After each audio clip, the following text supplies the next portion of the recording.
ગુજરાતમાં આ વર્ષે 22 લાખ હેક્ટર વિક્રમ વાવેતરના પગલે મગફળીને અંદાજિત 66 લાખ ટનનો મબલક પાક ઉપયોગ છે અને સરકારને માત્ર 19% મગફળી ટેકાના ભાવે ખરીદવા નિર્ણય લેતા ખેડૂતો હાલ માર્કેટમાં નીચા ભાવે મગફળી વેચી રહ્યા છે।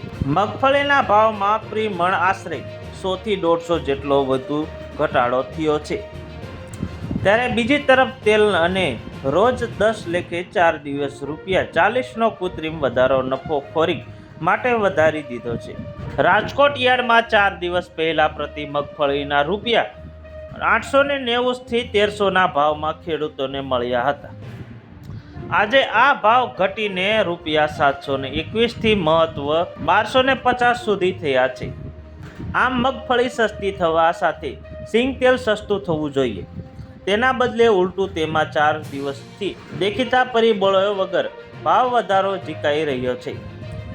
દરમિયાન સૌરાષ્ટ્રમાં મગફળી તૈયાર થયેલા પાક ઉપર જ્યાં સંગ્રહની પૂરતી સગવડતા નથી, ત્યાં મગફળીના પાથરા સતત વરસાદી માહોલમાંથી સડવા લાગ્યા છે।